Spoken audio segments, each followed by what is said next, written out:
solemnly swear that I will faithfully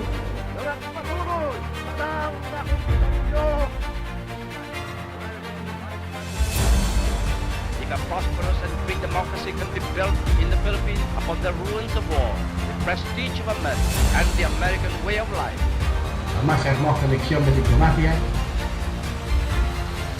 All this kindness, all this courtesy. They cannot succeed without the support of the people. We cannot succeed without the support of our people. But I was not fighting for lawyers, but for the people. Na kagalang-galang na bumubuo sa ika-10 Kongreso. In times of financial and economic stress, I, Rodrigo Roa Duterte, fulfill my duties as President of the Philippines. Mayong adlaw kaninyong tanan, kung nagtanaw mo sa gabi, mayong gabi isad kaninyo. Mauni ang atong programang Politics and Beyond. Ako si Eric Espina. Well, karong adlaw, ang atong tukion bahin ni sa National Disaster Resilience Month. And we're very fortunate, nalipay ko kayo kay nakatambong dinhi. Usa ka muna gitawag nga committed gyud kayo, very active.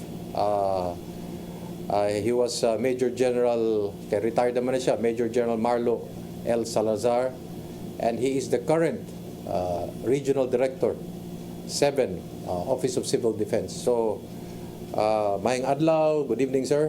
Welcome to the program Politics and Beyond. Mayong adlaw, Eric, and thank you very much for the invitation. Mayong adlaw sa tanan, nagpasalamat kung na ako karon gi-invite para i-explain or maghatag og mga idea bahin sa among opisina.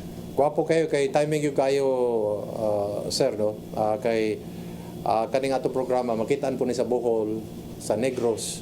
Phil Products may gawasan ni dito sa kuan sa bayo. sa kuan sa Negros ug sa kuan sa Bohol. So kaning atong istoryahan tukion karon kuan, sir, kaning National Disaster Resilience Month ngamang karon mangyong bulana. Nung 2017, may EO nga gigawas, Executive Order 29, para ma-unify ang effort nato sa pag-celebrate og matagaan og guide ang mga tanan, no? Oo. Because the concept is it's everybody's concern. Oo. So, para ma-unify, ma-synchronize ang effort nato sa disaster risk reduction and management. Okay. So kaning executive order bag-o ra ni siya. O The latest was on the 2017. 2017. Yes. But was it always this month even previously? It was just formalized. Naa sila, but normally June, di ba, Arbor Month and other related celebration. Actually, we are conducting not a celebration, but we're conducting, di ba, the NSED. Murag consciousness. It's it's a awareness. And Awareness. it's trying to push everybody that it is everybody's job and let's do this. And the focus now is risk reduction, not Okay. the response anymore. Risk reduction. So preventive muna atong pasabot. More on preventive, and it starts from plano pa lang up to the time it will be implemented. It should be the reduction of the risk should prevail.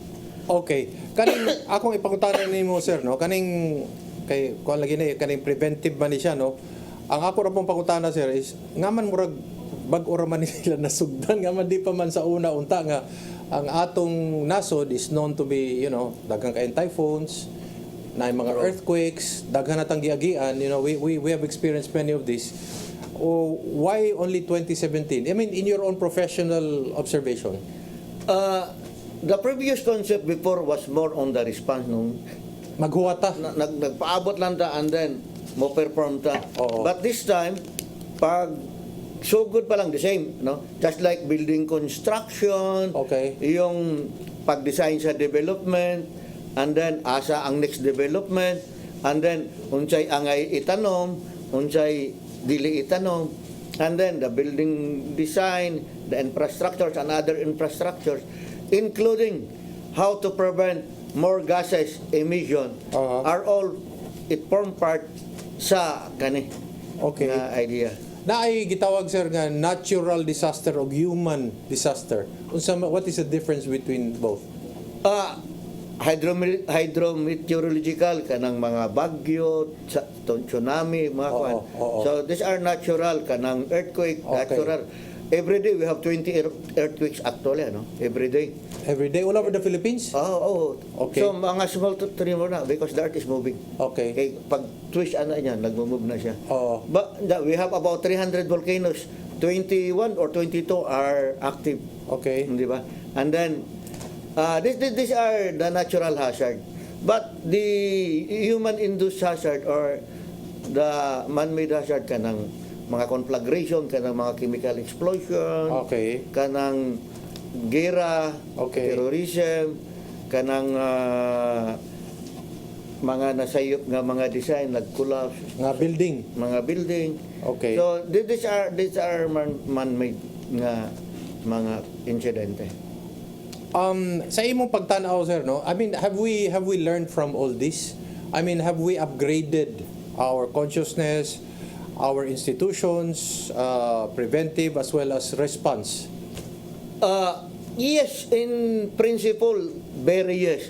However, we are still calling everybody that this responsibility is not the sole responsibility of the National Disaster Risk Reduction Management Council. Okay. But it is for everybody because prevention, protection should start right at your doorstep.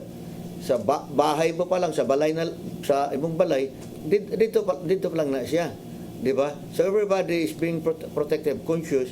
And then, for example, taga-barangay ka, nai-river sa inyo, naisuba sa inyo, nga di man nag-allow ang pagbutangan ng balay sa kilid sa suba. So, kung di ka ma-informan nga, dili sakto na siya, magbutang ka kay Ma'am Gustos Pilipino, maintaining the ecosystem. So, all these things, the regulations, the laws, are being passed to ensure that people are being protected and it should be implemented. Pero last time sa audit, dito na ko nakitaan nga kanang giingon nga no build zone.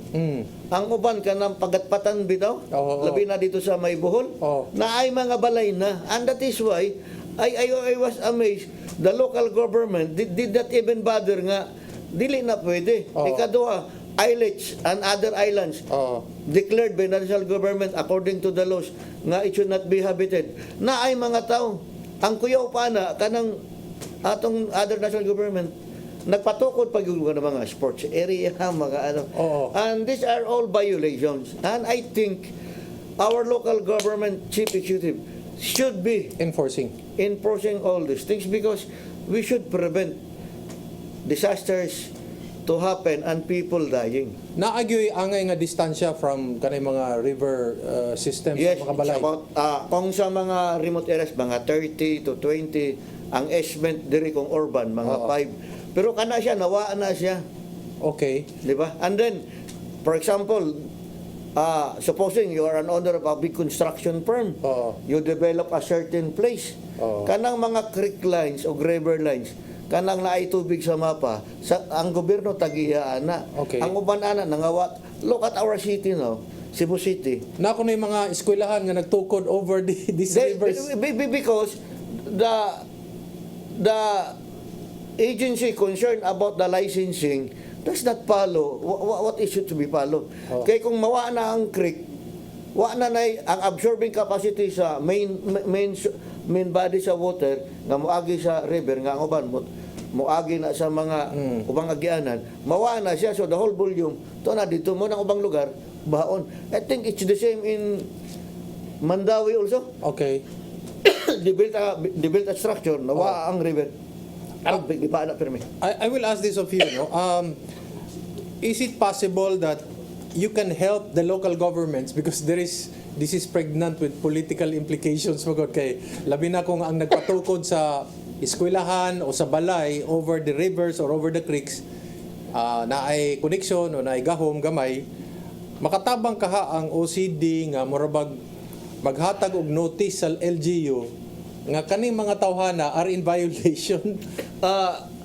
Directly, yes and no. Yes, because we are a council. We have about 44 members, national government agencies, Oo. and MGB, DEN are part of this. Oo. They can just provide what is. And then, what are other options? And the ILG also can impose their will because they are the one that supervising the implementation of what is to be implemented.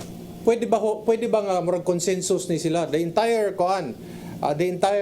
provincial level can come out, or even the city level will say, oh, these individuals are in violations and these houses are in violation, and then hatagag notice ang mayor para ang mayor naabay murag political will nga naabay gibasihan. Sa ako lang, it should be a compromise, no, because others just assume offices or they were there, and then this were already Standing. Nana din na, no? the same. So the same na dito sa katong sa Region 3 ko sa Bataan nga ni apaw ang tubig, dili man sa mayor. Okay. But they were educated na unta, but the volume of water kay wa na may mag-absorb, it should be redirected to other channels also. Oo. So mo na siya. Nahisgutan na nako, sir, kay kana bang nabay atay mga informal settlers dool pud sa mga rivers, sa mga creeks. So They should be removed. mao lagi na, and then mga butante ko na sa mga local government, they need the political will. Murabag pwede sila moingon di man ni nako gusto buhaton, pero na mao man ni gusto sa kuan ba sa ahensya or sa grupo. So para pwedeng itudlo laing mga tao, dili lang siya. I think there will be more people voting for those people who will be doing that one. Because they would like to live in a place. Karon, uso naman ang magturis-turis ta sa gawas ubang nasod nato. Nakita nato unsa naka-develop abang lugar. Even if you will visit Seoul, wa aram na sa una baho mo na siya. Pero karon tan-aw nimo, why they were able to do that? Because they enforce their will, and the people tried to go against the government, pero i-push na government ang lang will. Karon ang mga tao nga nagreklamo, dili na nila ibaligya ang ilang kondominium. Kay ang presyo sa ilang kondominium pareho rag presyo sa Manhattan, sa New York. Mo ni atong gihisgutan, no, kaning naay mga maayong mga kandidato o mga maayong local executives, pero napoy uban nga ako pong itawag nimo sir director, no, nga kana bang ilag yung gituyo nga mag-import sila mga squatters kay captured votes ni pag matugtan nila nga dinha gyud mag-squat. Pero dili man siguro karon na ang ato lang problema sa mga local executive, 3 years is a short. Short time. Too short for a good leader. Too long for a bad leader. But we assume that everybody are good leaders. Okay. Let us assume. So kanang 3 years, pila ra may imong mabuhat ana, di ba? You need a little time. Di ba to ano. And then demokrasya mo gina, let us put people nga kanang mo trabaho, dili mo trabaho, manugo lang. Di ba? And then people hands-on, makikita nila. And then looking forward to the next generation that will benefit out from their actions. Dinhi sa Cebu, wala man tayong mga train system dinhi. So murag dili kayo part of the hazardous areas, di pareha sa Manila or the other parts or even in Laguna. Pero dinhi gyud unsa may mga hazardous areas mga ma-consider? The fault here is in the hinterlands of the city of Cebu. Di ba? Okay. Yung fault na diha. Ambusay, apel ambusay na doon. So the reason why may isang housing project daw mahatag. Okay. So ang ako lang, there are already a lot of development along the hills, along our mountains. It should be controlled. It should be dictated by the government.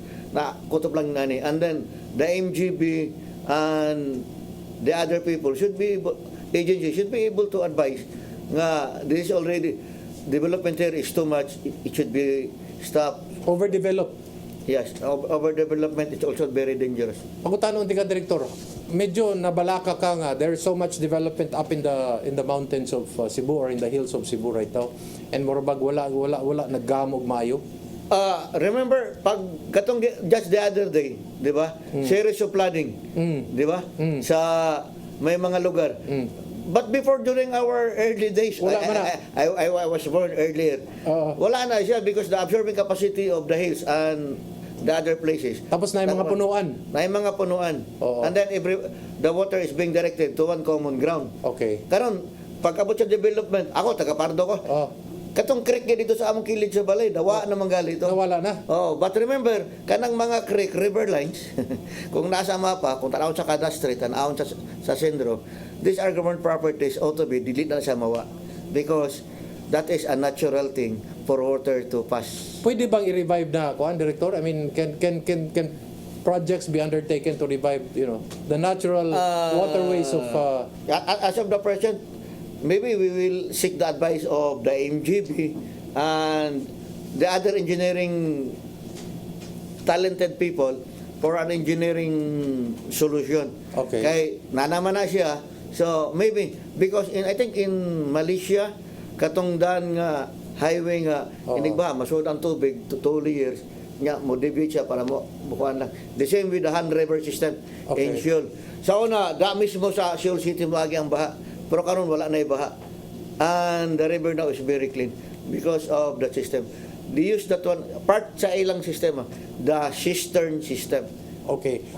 We're going to pause for a few reminders, General Salazar. And then when we come back, we'd like to ask the director or the regional director, sa una pa, gipadayag nga dinhi sa Cebu, we are waiting for the big one. Kanang earthquake kay humana kuno ang Negros, humana ang Bohol. Dinhi kuno sa Cebu, we are still waiting for the big one to come sa pagbalik sa atong programang Politics and Beyond.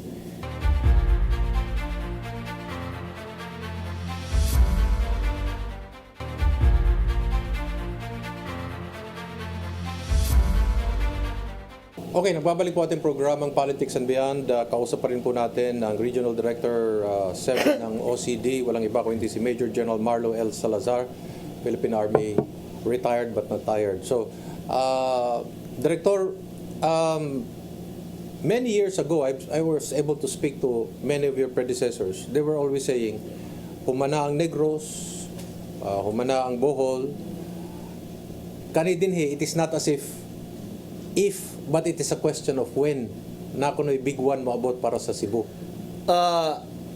Talking about that one, the plate sa Bohol, Cebu o kanang Negros Oriental, halos pareho.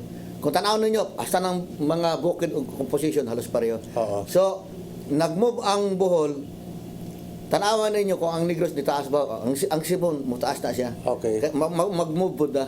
Oo. But the trenches is right at the Pacific side. Okay. No, the Philippine Trench and the Manila Trench on the Negros side.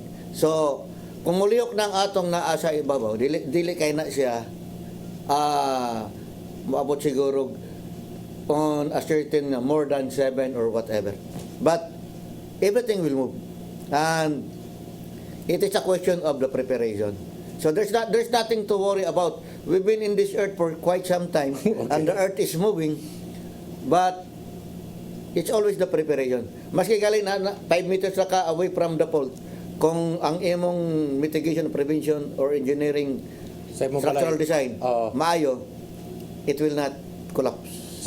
Sakto kay nang imong giingon, Director, kay ang kadaghanan ba sa atong mga kabling gipanggamit made in China pagaman ka ng mga kable sa una kato mga karaang kable nanay kuan kung kinsay ni buhat unsay capacity Yes. karon murag wala na siya. Because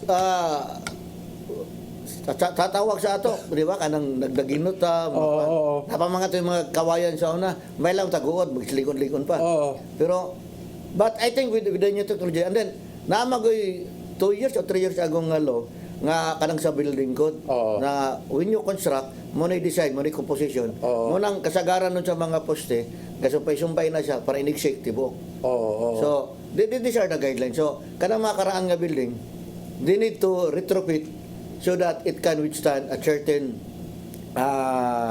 earthquake kung unsa nga level sa earthquake. Labi na atong mga historical sites ug mga simbahan, no, they have to retrofit, no. Parehadtong sa Santo Niño Yes, na nahugno, no. Pero kana man gud siya kung di na siya mulihok og tibuok, delikado kay gi-paste ra biya na siya. Oo, Di ba? Gipatong-patong gi-paste. oo. So kung mulihok na sa tibuok, okay na siya. But if only one side will move, that's the danger of it. Pangutana unti ka, Director, kana mga tagas ka building nga gipatukod karon sa Cebu. Kuan magtan-aw ka na unsa bay imong gibati? First answer is, it can withstand. Ang assumption, it passed through the proper way and the licensing and the occupancy permits are all okay. Okay.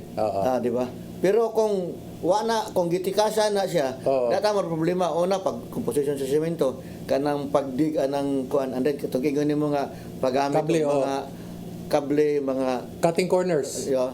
So mo na siya, but if the proper design and proper construction materials were made, all new buildings who followed the new government code can withstand. Sakto ng murag akong gibutang sa balawod nga murag 6 or 7 nga sa linog sa linog nga kinahanglan makakaya ang mga building ang 7. So anything lower than that kung mahugno sila na sila sala. Yes, remember 1968, 69 wa pa mo mga gipang tao. Katong nag-earthquake sa Aurora, ang Ruby Tower sa Manila na ito. Yes. Kay ang katong building nga di pa man to mga kable. So gamay nga shake lang naapektuhan sila. The same nung katong 2019 April sa Zambales nag-shake, sa Pampanga Nego nag-collapse ang building. How about fires? Is fires considered part of disaster resilience or that will be now a different subject? It is still part. It is part of human-induced incidents or situation. But we are talking more on conflagration, a bigger one, not the small one. Not the small one. Magtanaw ka sa Cebu and then we'll transfer to Negros kay daghang magtanaw po nato sa Negros ug sa Bohol. Have we identified areas for evacuation here? Let's say naidako kayong mahitabo tapos tanang tao dito magtapok or wala pa na kayo na kuan as far as the LGU are concerned? Ongoing man na kanang naigipanghatag nga mga evacuation center. However, because our country could not afford to provide everybody. So, gitanaw na to, giprioritize na to, kung kinsa mauna. When I came in here, there are already constructions of evacuation center. And other provinces and other LGUs are asking for that, especially right after Odette. Because the importance of that. But the problem is, it is a competing interest because it is not only Central Visayas that is being hit by disasters. The northern part of the Republic, the southern part, and other places. So, Director, I'll ask this. Si Senator Bongo came out with a law talking about provinces and cities should be building evacuation centers. Obviously, this is in response to ang atong pagtuo nga kanang mga multipurpose gyms is supposed to be the evacuation centers, which should not really be, no? Because that's dili yun na standard, no? it's not a design. It's not a design. How should an evacuation center look like? Very ideally, ang evacuation center, nay mga, aside sa mga CR para sa lalaki sa babae, naapoy para sa mga lactating mothers, naapoy para sa mga safe places para sa mga bata, and then naapoy para storage sa mga tambal, storage sa mga pagkaon. Naapoy laundry area. Okay. So, all naapoy lutuanan. Yes, lutuanan na siya. So, kanang mga separation sa kanang from one place to another or dili man na pwede kamuntanan pamilya usara ka lugar. So we were trying to divide that one. And then when you talk about an evacuation center, you're talking about these are huge structures, no? Yes. Dagko gyud, dili gyud kana murag basketball lang. By average we are giving 35 million for each evacuation center. 35 million. Yes. What is the ideal size of an evacuation center? We need to have about 2,000 square meters land area. That is to include the parking. Okay. So, and then, ang area niya, yung katong unang nakuha na ko, mga 3-story or 2-story, depende sa design. But by average is 35. Kung ako lang, kung magpundo sila, why not duha ka evacuation center per province annually? Ang ipabuhat. Wa na'y competing kay tanan makadawat. My question is, nabay nakapasar din sa Cebu in terms or Negros or Bohol or Siquijor under those standards? Yes. Naa. Okay. So, unsa mga probinsya? Magulang tang gakuan sa Tagbilaran, naa sila o katong ubang mga lugar diri sa Cebu. Pero katong mga nauna, ang lang standard dili gid pareho sa mga bag-o nang gipanghatag. Okay. So klaro lang nato, Director, no, kaning multipurpose gyms dili ni sila evacuation center. Dili. Murag refugee center sila, no? More like refugee. Mura mo ganang bugas butang ra dito. Kanang ang idea magud kung ang design na niya kanang pang coliseum or pang Kanang dagko gyud, no? gymnasium. Oo. Basig gamay nga shake o gamay nga kuan, mukurog po na siya. So not safe for the people. Okay. So the building should be resilient and strong enough to resist earthquakes. Okay, kabantay ko sa ubang mga multipurpose gyms, usahay na ay CR, usahay wala. Ang CR naras palibot ang mga lalaki manghihilas doon. Our problem. We normally use elementary schools for evacuation center. Oo. But the CRs are not good. We are discussing that one how to improve the engineering on sanitary practices para kung upatan lang siya sa eskwelahan, pwedeng dungagan nimo and then we just use those plastic or other water cell. Lungagan naman na nimo siya ipadong dito sa tangke sa sanitary tank para makuan. Does your agency also look into reblocking of kanabang highly congested urban areas nga nay masunog nga usa ka balay mo mahimo it becomes a conflagration of sorts? That is part of the local government management Oo. So that is why Angay sila.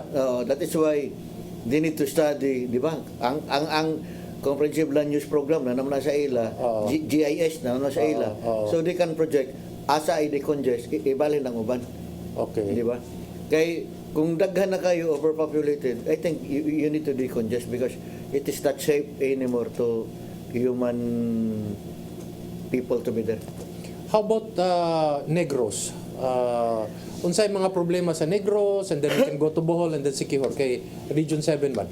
Sa Negros, naay mga part nga gibaha. So we were discussing yesterday Oo. because of the LPA. LPA pa lang ha. Oh, LPA, yes. Gibaha na ta. Oh. Wawa pa to'y klarong ulan. Oo. Because the precipitation sa water taas. Oo. So naay mga engineering intervention nga ipasira niya ang tubig mo baha. Nangahadlok ang mga tao sa Negros. That is why we talk to the province of Negros sa ilang diaray mo officer Oo. nga to look into it and the MGB plus the DPWH to look into it if the design is okay. If it's not okay, they should not implement that one. It is similar to the project of NIA, project sa local and project sa DPWH doon sa Zambales, yung riverbanks easement and others. Oo. Pag NIA pa lang, okay lang tong NIA, irrigation system. Gibutangan man pag ali kanang para dili mo baha kanang Murag riprap. Riprap. Oh.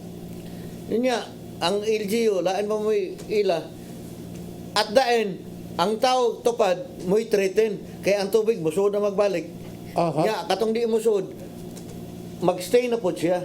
So, we were able to cure that one by talking to MGB, the chief executive, and Dania, to redesign everything in order for the water to continue to flow and to serve whatever purposes they want in one common setting using the same government money. How about sa Bohol? What proposals do you think should be incorporated as part of the institution of disaster resilience? Sa ako lang, for me, let us try to recall people coming from the islands and islets nga dili angay nga puyan. Okay. Nya kanang mga government agencies di po magpatukod dito mga eskwelahan, mga gymnasium, Oo. makibaw man silang violation na sa laws of the land. Oo. Di ba?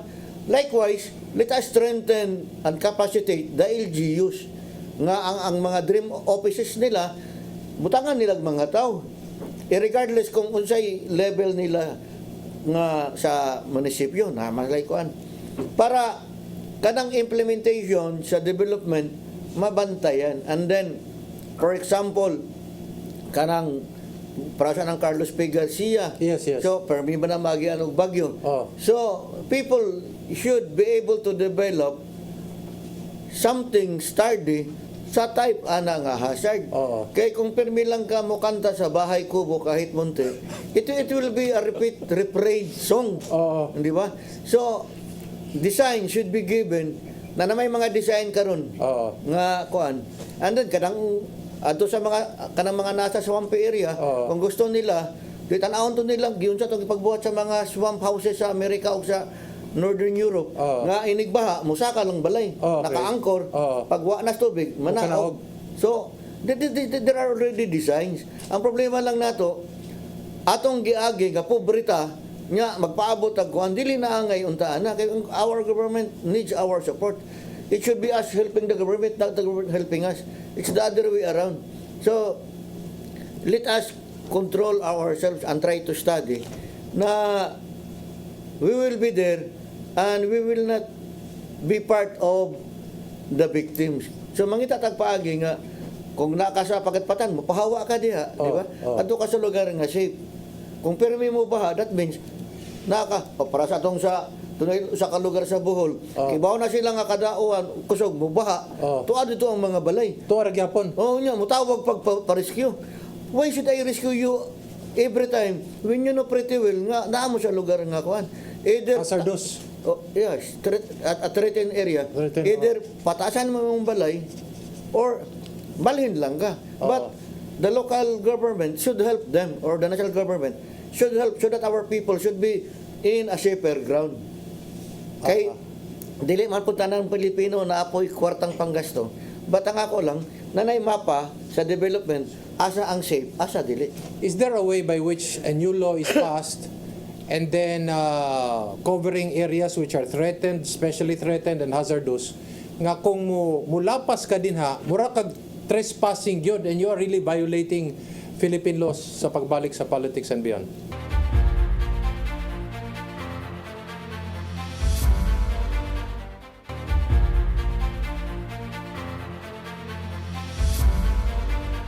Okay, you're back with us in Politics and Beyond. I'm still Eric Espina. We're still talking to Major General Marlo L. Salazar, Philippine Army retired. He's the Regional Director, 7 OCD, Office of Civil Defense. And we're talking about National Disaster Resilience Month.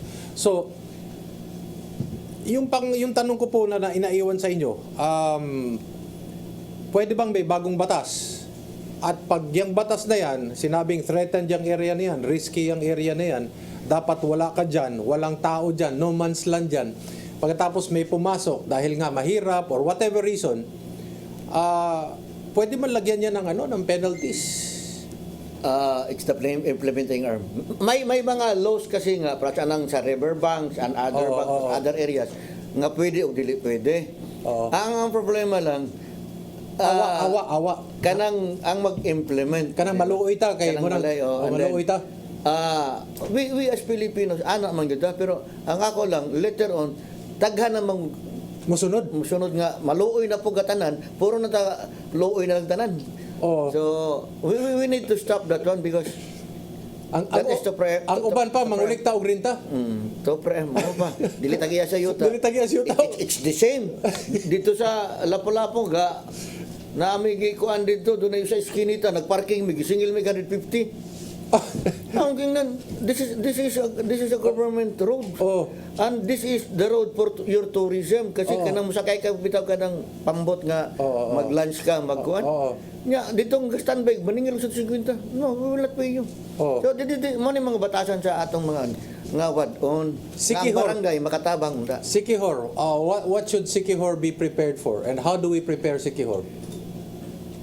Ang Sikihor swerte sila kay an isolated area nga kanusahay bypass. I don't know what is the talent of Sikihor, bypass man ang mga kusog gauwan, mga bagyo. But because we are still in the pandemic, they should be able to.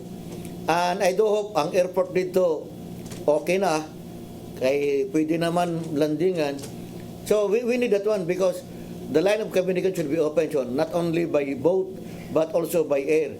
Likewise, if we would like to make secure at as a tourism site, murabaga ng retirement island. Yes. So let us develop that one nga easy accessible, but he can provide the necessary services from hospitals, addressing health issues, and other amenities. There are a lot of tourists there already. Okay. Staying there. So, but ang kanang unom nila ka LGU kinahanglan pod is strengthen nila ang ilang capability by investing wisely.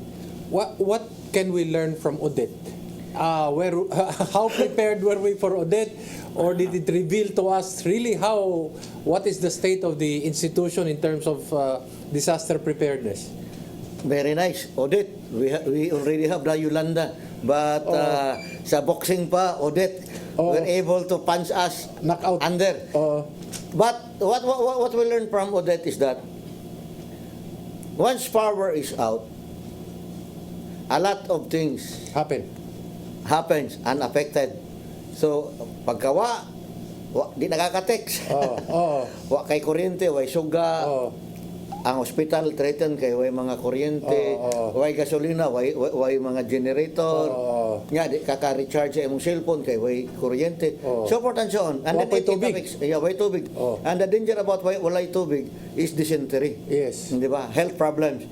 And then kung walay tubig, makaluto, whatever. So competing. And that is why we were able to produce about 200 plus generators. Okay. Providing sa provinces, katong nanginahanglan, para mag-prime ng tubig. And then our Department of Health sent their teams para lang malimpyuhan tong mga atabay and other sources para magka-naay potable water. Ang kuha lang nako dito, Prasang Power sa Bohol, it's coming from Leyte. Pagtabok sa Carlos P. Garcia, putol na siya. So it affects the whole province of Bohol. So, it took us about 3 months to have it properly, but mga 45 days, nanay kuryente nga. Akong pangutanon ni mo, Director, no? Does your agency have some kind of a grading system for every LGU that this one is marabag 3 stars kay this is already prepared, it's getting there as far as disaster resiliency is concerned? Maragin na ba? We have that Gawad Kalasag now. Okay. In tandem also sa DILG kanang Shell of Local Government. So ang tawag sa OCD, Gawad Kalasag. Okay. And we are conducting that one, hoping to finish that one by 15 July and awarding these people who have met the standard. Okay. And we reviewed all their plans for 3 years. Okay. And then Execution. The annual investment plan, because the annual investment plan should be the basis of your execution. Okay. And we can correct the annual investment plan if it is not in line sa ilang needs. For example, mapalit og daghang sakyanan. Okay. Wa may daan dito, mapalit man ka. Okay. The same sa akong lugar, gusto mo palit og daghang sakyanan, iyang problema baha. So it should be equated sa unsay threat nimo. So whatever be your threats, the investment should be, and then the capacity building, capability building of each people, not only for the DREAM-O, but also for the community itself, because the communities are the first responder and the first affected. Akong ipangutana nimo, Director, kay you talked about flooding. Nga man, wala tay nag-invest sa amphibious vehicles. One. Number two, nakaagi na tag-audit.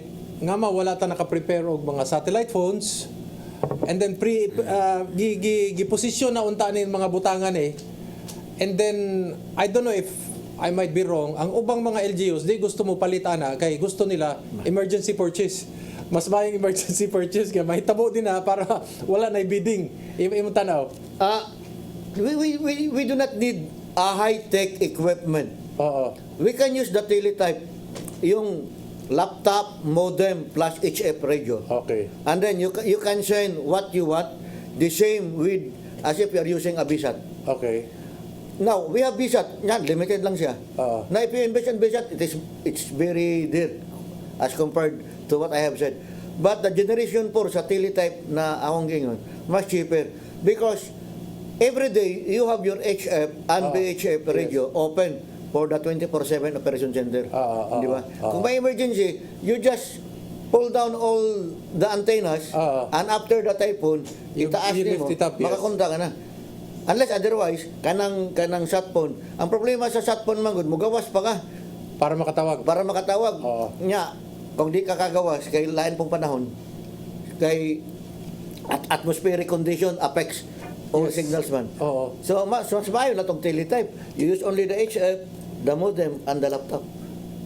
you are very well versed with this. Kinsa ba yung mga compliant ka mga LGU? Sa na ba yung mga compliant to? Wala. Malaki na mo na yung pasabot. Wala yung compliant? Naas na yung mga radyo na yung mga pero during audit, we were the ones sending people also to recover everything and then try to help. There are a lot of people who would like to do this, but ongoing ang ilang accreditation because it needs everybody. Ang kanilang sa ato, sa Cebu Province, ang problema, kada lungsod, lain-lain ng klaseng radyo. Wala na kuha na siya, wala na unify na, wala na synchronize na. I think they need to unify that one. That is the job of the PDRM mo. In Bohol, okay lang, may tertiary sila and it's unified. Mas maayo ang Bohol sa Cebu. Murag ginana. Di, maayo man ng Cebu kay dato ko ng probinsya. Oo. But maybe somebody should guide them. Murag na yung magkuhan, orchestrate nila tanan. Oo, kay kung maingon sila nga, di ko ana, kay gusto ko anong mas mahal. Oo, di ba? Kay mas gwapo ni. Oo. It's not about the branding, it's about the capability. Okay. And it's about how to unify using one. Kung low-tech ka, why not? Di low-tech mo tanan.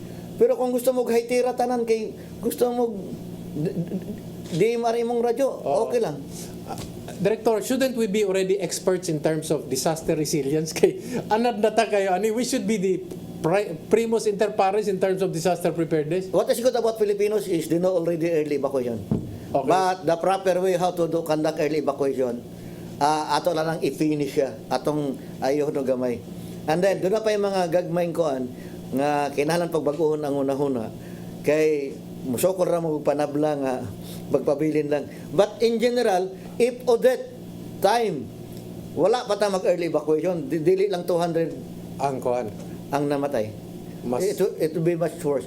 Mas dako ang damage, mas wider ang damage sa Odette compared sa Yolanda. Pero gamay lang ang patay, thanks, no? Kay ang mga tao ni tuo na gyud sa early evacuation. Volunteers, mga the AFP, the reservists, where do they fall into this mix? Thankful ko sa reservists because after 2 days, muna nagboluntaryo, niadto sa opisina, nagboluntaryo, sakay sa helicopter, among gida sa Carlos P. Garcia. And they were the one bringing in the radios and the other carpentry tools to help the LGU of Carlos P. Garcia. So, there are a lot of reservists, both from the other services also. But one thing for sure is how command and control should be provided when not the whole organization will be accredited or will be mobilized.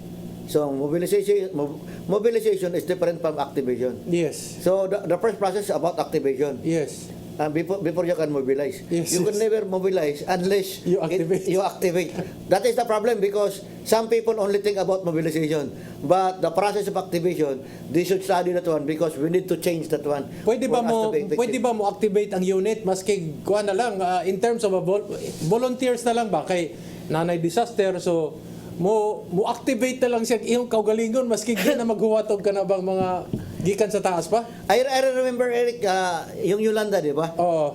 All reservist units, gawa mapiktuhan, ready na. They would like to serve. help. Oo. Ang problema lang, the RA-77 limits us to perform what we would like to perform and execute what to be executed. Oo. Because of that constraint embodied in RA-7077. So it is act of Congress, kung national, under the President, kung partial, act of Congress, President, Oo. and then President.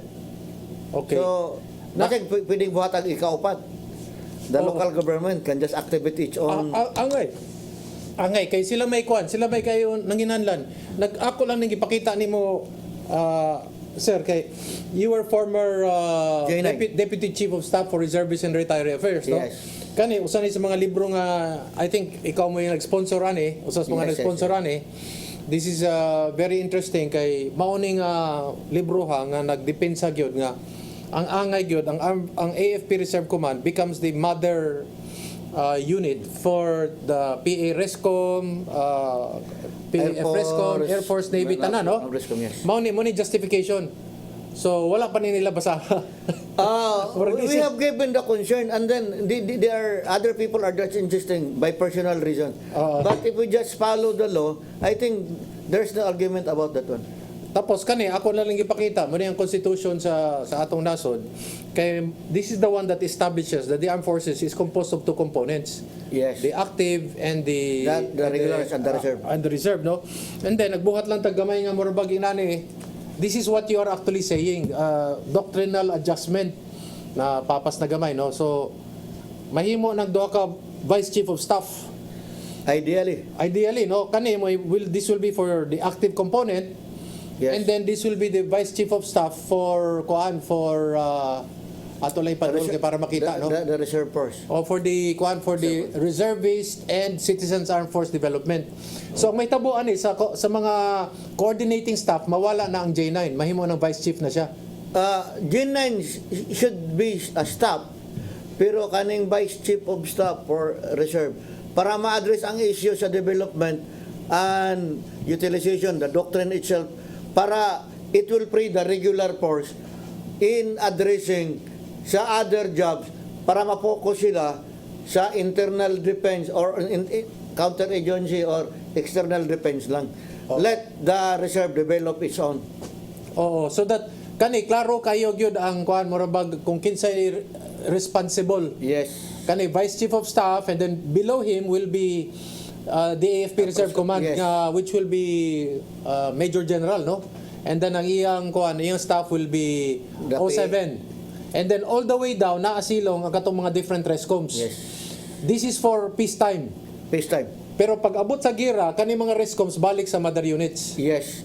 The ideal setting, for example, the brigade of General Espina, by the way, General Espina is a brigade commander sa reserve.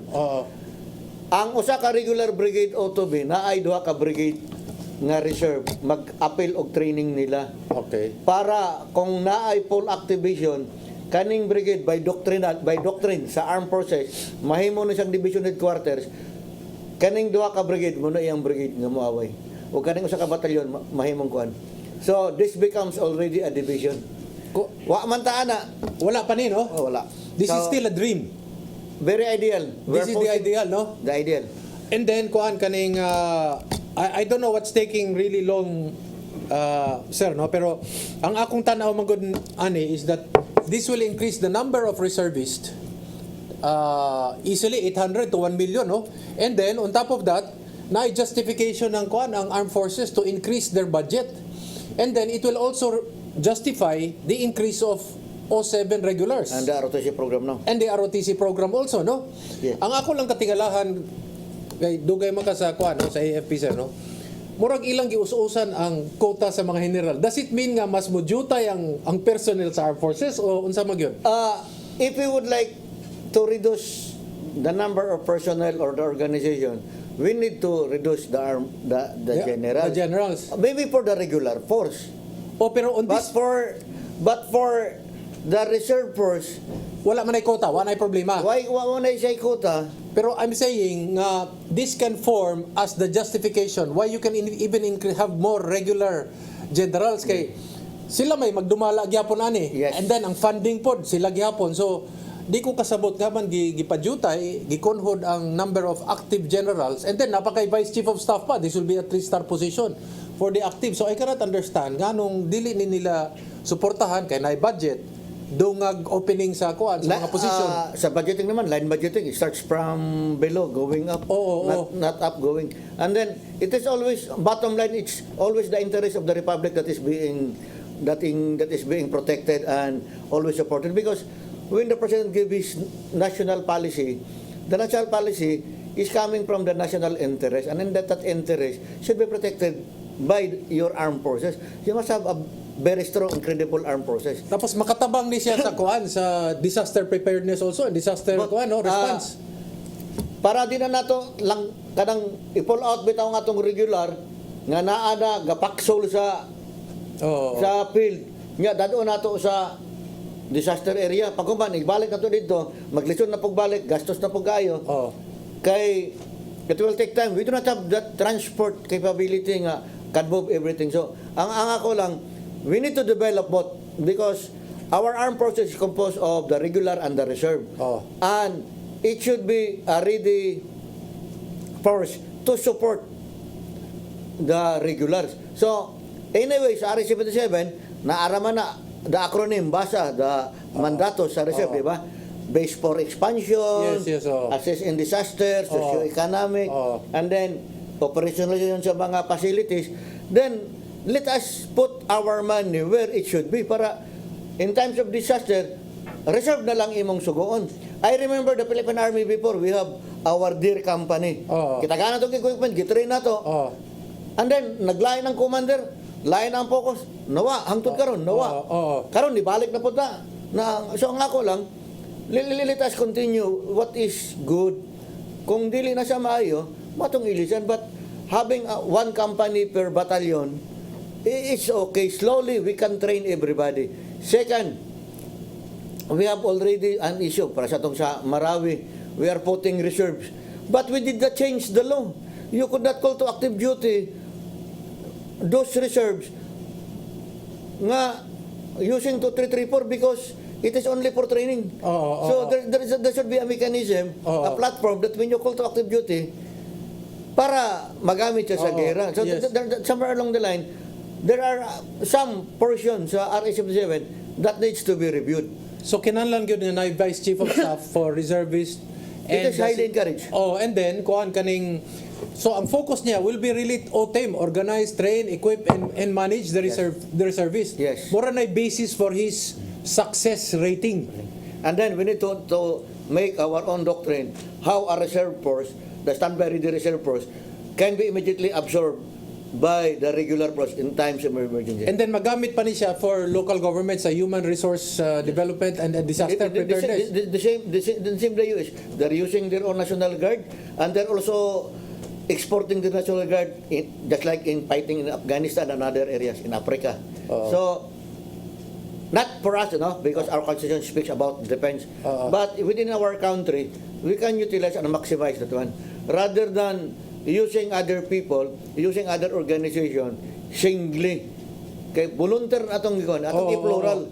Volunteer nga tao, okay na siya, but it's an organization para ang capability mas dako po ang maagi. So in this kind of a setup, this would help very well as far as national disaster resiliency is concerned. Yes. Ano mong tanaw, Director? Yes, because we need manpower because on the first 3 days, kay ang pag-response manggod, response is made immediately right after the disaster struck. So we need more manpower to help and save more lives and reduce the damage of properties. Okay. And we need those people, kung wala kay mga SRR, kay mag-pull out pa kag mga regular troops nimo. So, ang timeliness of your performance to save more lives and protect damaged properties na-reduce tungod anang time to pull out other people. Pero kung naada yung ka, dali ra ka makapag-react. After that one, wala. Ako ni pangutana nimo, Director, no? Ang PCSO tighatag og mga ambulansya. How do you see it? Na mga proposals nga imbis nga ambulansya lang, maghatag po ni sila, donate po ni sila mga amphibious nga mga vehicles para sa mga local governments nga naabay baha ba? I think we were able to invent already our own amphibian truck. Okay. We call that one Swan. Acronym na siya Swan. Okay. Ang chassis niya murag M35 and then pwede sa swamp area, pwede sa ang problema, nobody is investing. Mona, that's what I'm saying. But maybe the PCSO should look into this kay kuan baya kanang emergency response na heart attack kinanag-ambulansya kinahanglan po nag-amphibious kay kung flooded ang area. And then na pa ko'y problema.